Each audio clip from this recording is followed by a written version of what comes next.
I'm Catherine Arndt, the Chief of the VLGA Connect Studio. Welcome to today's episode, brought to you by the VLGA, your councillor support network and the national broadcaster on all things local government.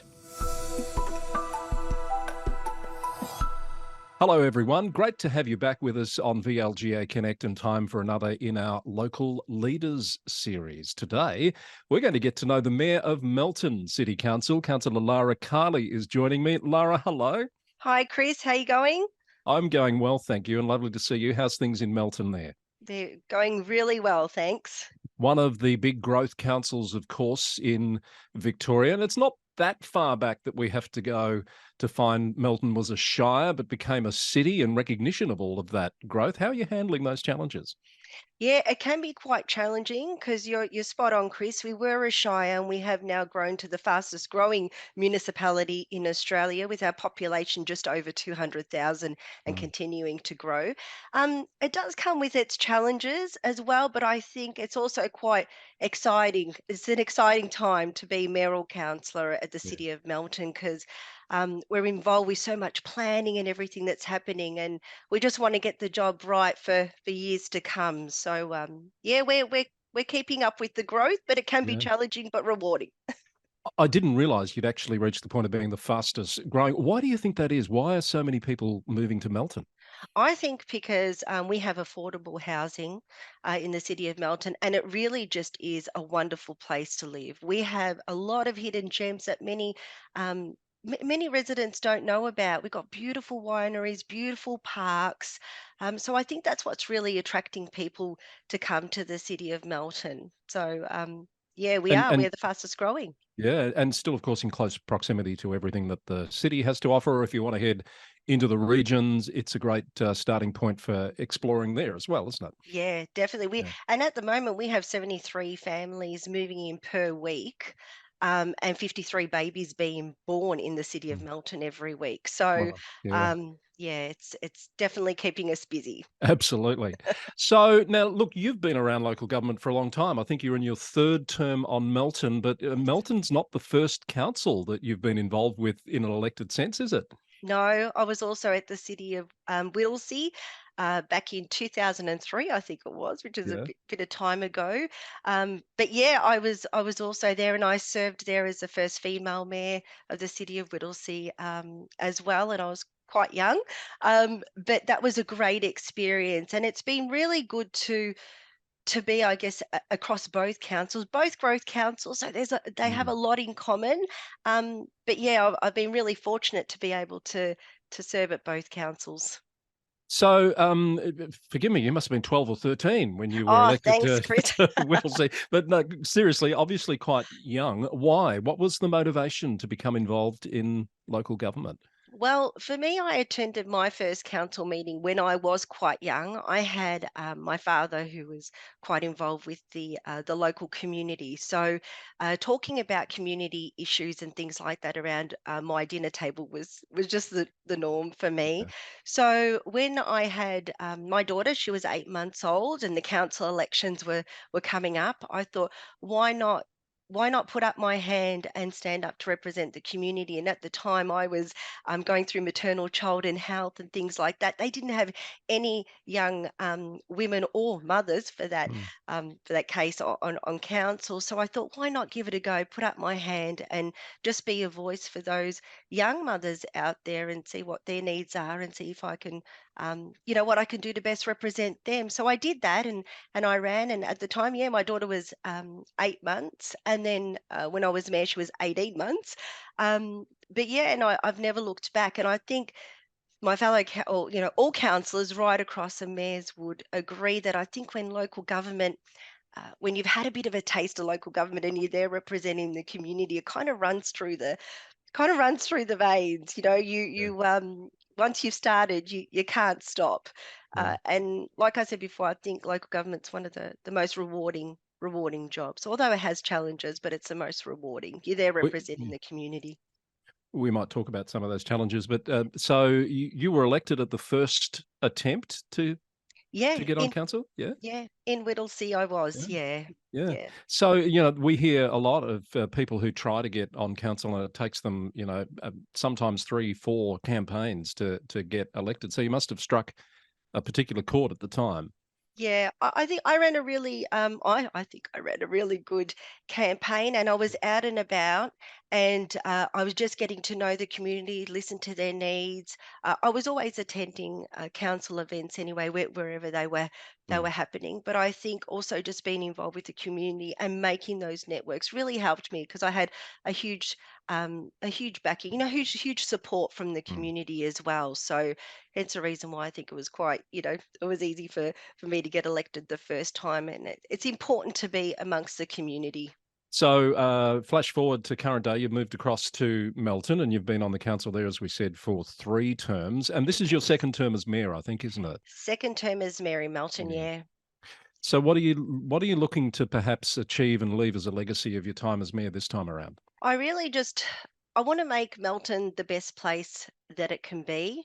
It's a great place, but I guess my legacy would be just knowing that the initiatives that I've put forward have really had a positive impact on the community in Melton. I think that's when I want to look back and think, well, those community initiatives that all councillor initiatives that I put forward, they've had an impact. They've made a Mm. difference.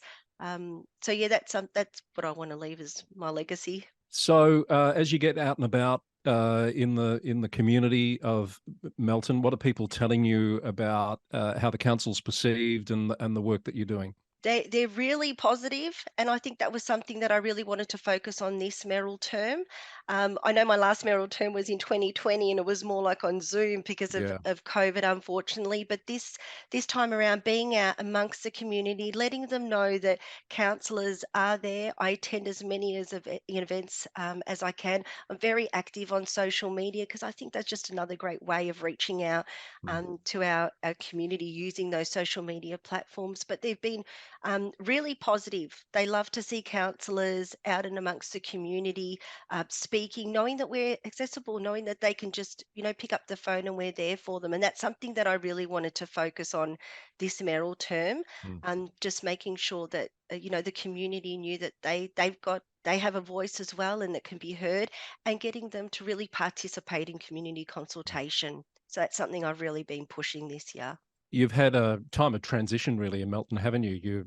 You've got a reasonably new CEO. I think you had at least one councillor has been elected to another level of parliament, which meant government, which meant a change. How have those changes impacted the way your council is functioning?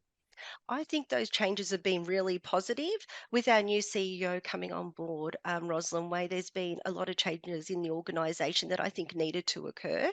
And she's been absolutely wonderful. And I can see the huge difference, and the way that the council's running now, like I said, yeah, is really quite positive. And with one of our councillors, or our former councillor, being elected into Parliament, we had a new councillor come on board, and that's been really good as well. It was interesting to see how she thinks of how she thinks of council. Obviously, it wasn't easy for her as well because we'd already kind of formed those Yeah. friendships, and she's kind of come in the middle, but she's really adapted well, and she's Mm. great to have on the team. I think people possibly underestimate the impact a change of one person in a team can have on the dynamic, and it can go 2 ways. It can't it? That the new person can be potentially left behind. It's really something you got to work at.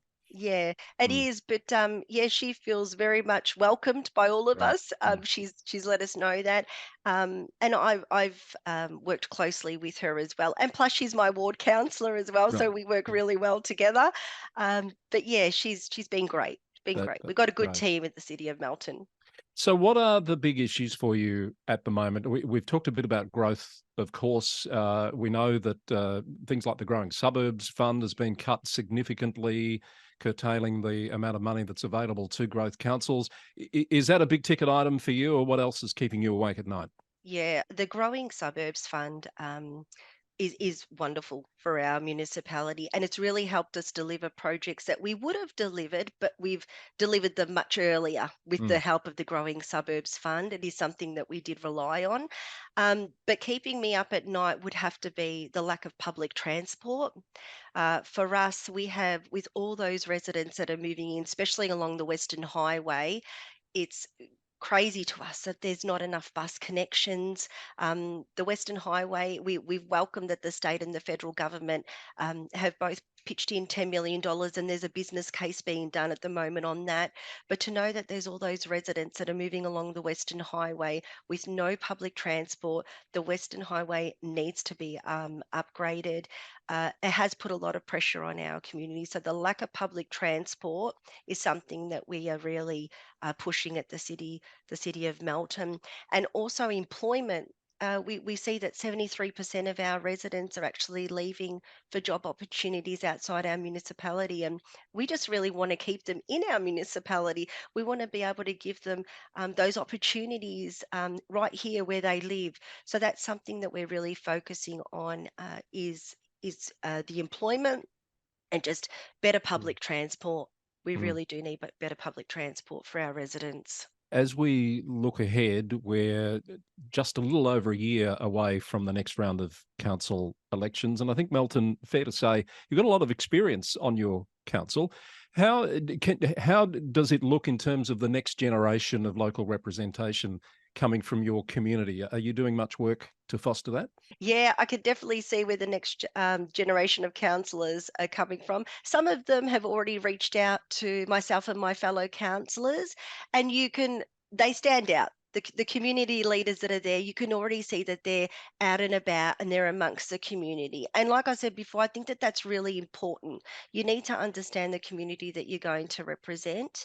And yeah, I can see that there might be some new faces Yeah. come the next election. But in saying that, the last election, the majority of us that put up our hands, the sitting councillors, we were all re-elected. So which shows me that we were doing a great job and that our community was happy with Yeah. what we were doing.